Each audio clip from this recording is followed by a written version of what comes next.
Hello everyone. Today we are going to discuss about the concept of interfaces in Java programming.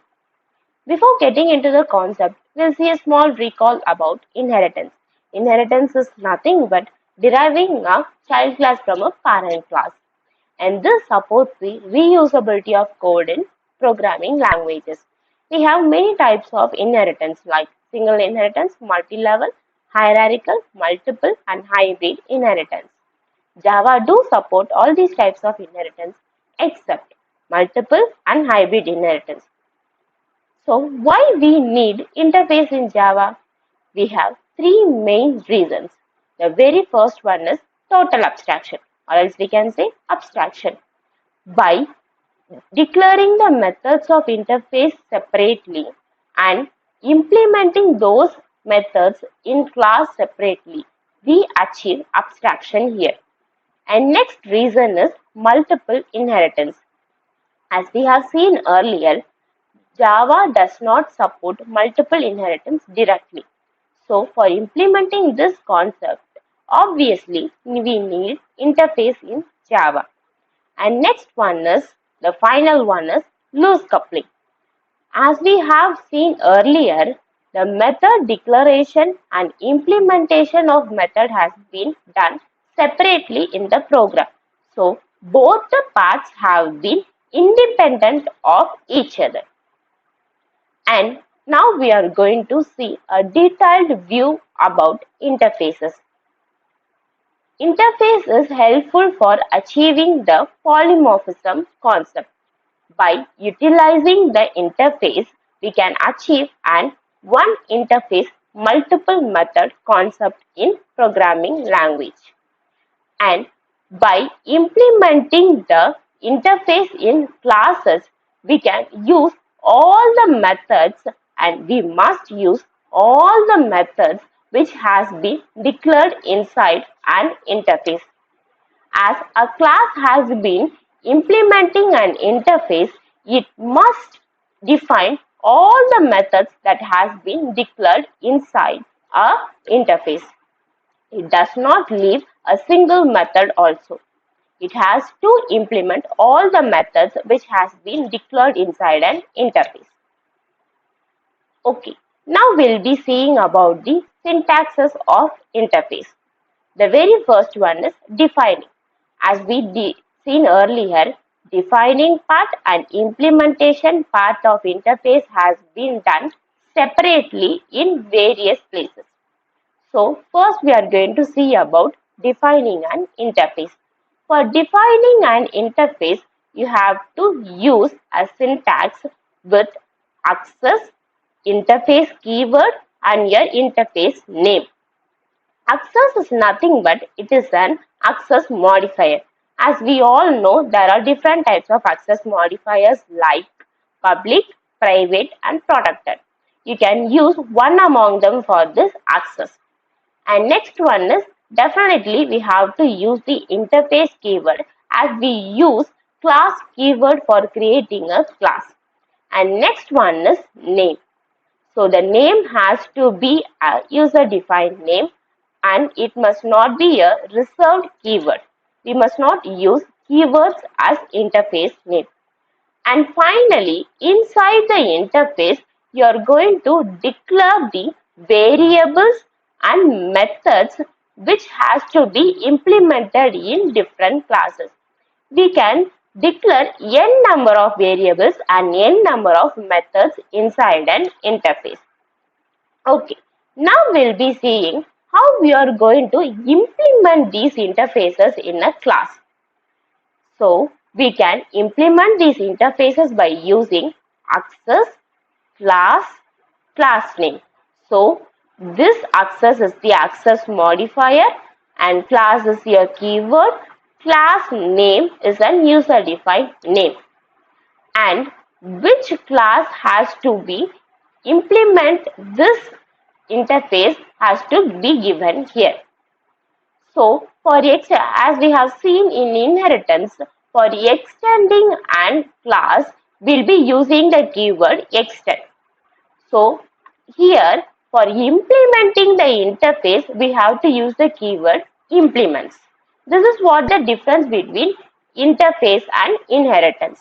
So for extending a class or inheriting a class, we have to use the keyword extends, and for implementing the interface, we have to use the keyword implements. And finally, you have to create the class body. So let us see an example for better understanding. Here we have an example for finding the area of a rectangle and circle using interface. So the very first line is an import statement. So we have to use what kind of packages are to be used inside the program, and we have to import those packages inside the program. And see, the very next line is we have created an interface using the keyword interface. So here the interface name is area. And finally, we have declared a variable, a method inside this interface. The variable name is pi. We have assigned the value, constant value for this pi variable. And next one is the method compute with two parameters x and y. And all these variables and methods are of data type float. Okay, let us see how we'll be implementing this interface into a class. So next we have created a class rectangle which implements the area interface. We can understand that this particular class has used this interface by seeing the keyword implements. So we have seen already when a class implements an interface, it has to use all the methods defined in the interface or declared in the interface.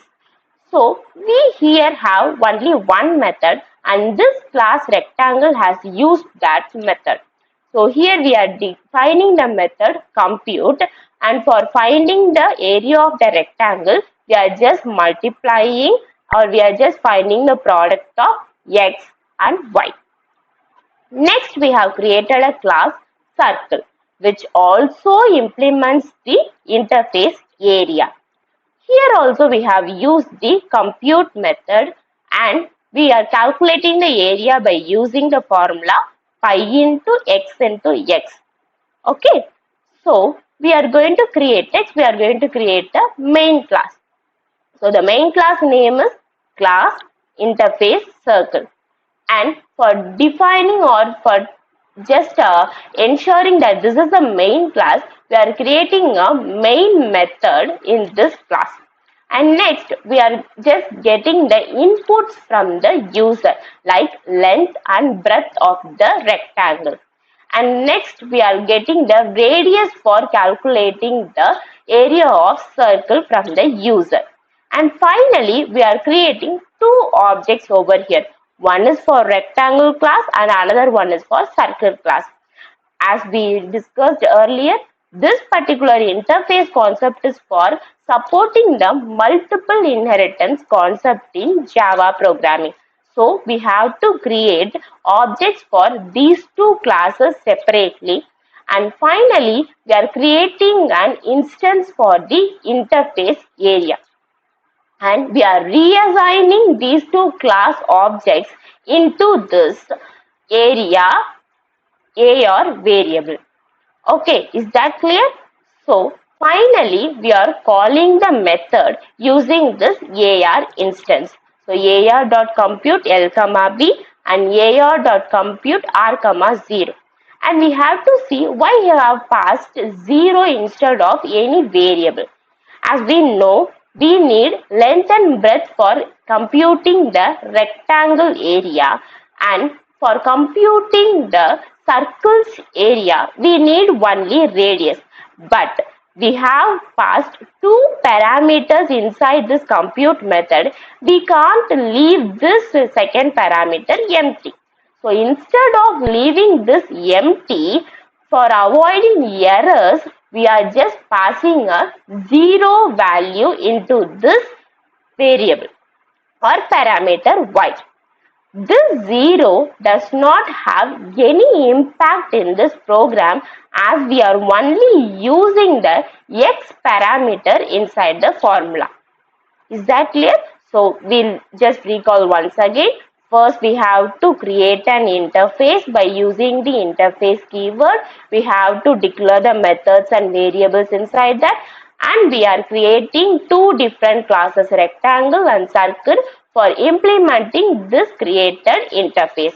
And finally, we are creating a main class for accessing all these objects, all these classes using an object. So here is the output for the program defined above. So enter the length and breadth of the rectangle. So I have entered some values, and finally it is asking for the radius for calculating the circle's area, and we are calculating area of rectangle and area of circle.